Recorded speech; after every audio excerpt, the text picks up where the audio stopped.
Assalamualaikum warahmatullahi wabarakatuh. Perkenalkan, nama saya Erni Simahara, NIM 1802100119, kelas 5A, jurusan Administrasi Publik.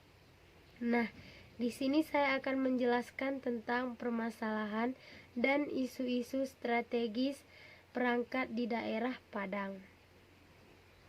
Menurut Robin Anthony, perencanaan strategis adalah proses memutuskan program-program yang akan dilaksanakan oleh organisasi dan perkiraan jumlah sumber daya yang akan dialokasikan ke setiap program selama beberapa tahun ke depan. Kemudian, pengertian rencana strategis. Rencana strategis adalah serangkaian kegiatan yang bertujuan untuk mendapatkan kejelasan arah dan tujuan suatu dinas atau SKPD. Dalam rencana tersebut dilakukan analis masalah, identifikasi potensi pemecahan masalah, dan menyusun program dan kegiatan untuk mencapai tujuan.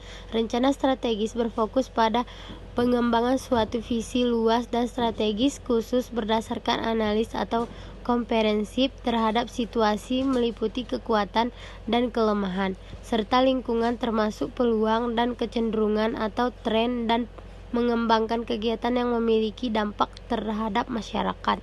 Rencana strategis Dinas Pendidikan dan Kebudayaan Kota Padang Panjang disusun untuk menjawab pertanyaan. Yang pertama, kemana pelayanan OPD akan diarahkan, pengembangannya, dan apa yang hendak dicapai dalam 4 tahun mendatang. Yang kedua, bagaimana mencapainya. Dan yang ketiga, langkah-langkah strategis apa yang perlu dilakukan oleh OPD agar tujuan tercapai.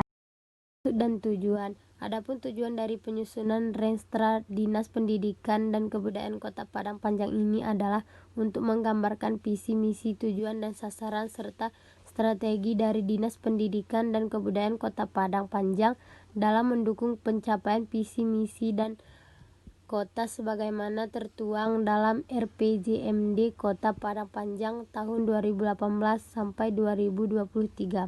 Sasaran dari penyusunan Renstra Dinas Pendidikan dan Kebudayaan Kota Padang Panjang adalah terwujudnya produk perencanaan jangka menengah Dinas Pendidikan dan Kebudayaan Kota Padang Panjang sebagai pedoman dalam melaksanakan program dan kegiatan tahun 2020 sampai 2023.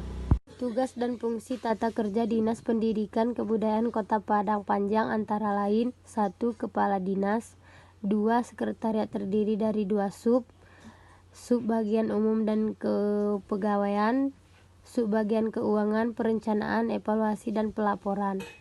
3. Bidang-bidang pembina kebudayaan pendidikan anak usia dini dan pendidikan non-formal terdiri dari 3. Yang pertama, seksi pengembangan kebudayaan. Kedua, seksi pendidikan anak usia dini. 3. Seksi pembinaan pendidikan non-formal. 4. Bidang pembinaan pendidikan dasar terdiri dari 3. Yang pertama, seksi pembinaan kurikulum, penilaian, dan kelembagaan. Kedua, seksi pembinaan peserta didik dan pengembangan karakter. Ketiga, seksi pembinaan pendidik, tenaga kependidikan, dan pendataan pendidikan dasar. 5. Bidang sarana dan prasarana pendidikan terdiri dari 3. Yang pertama, seksi pembangunan sarana dan prasarana PAUD, TK, dan SD. Kedua, seksi pembangunan sarana dan prasarana SMP, kebudayaan, dan pendidikan non-formal. Ketiga, seksi rehabilitas dan pemeliharaan sarana dan prasarana pendidikan. Tujuan dan sasaran perangkat daerah.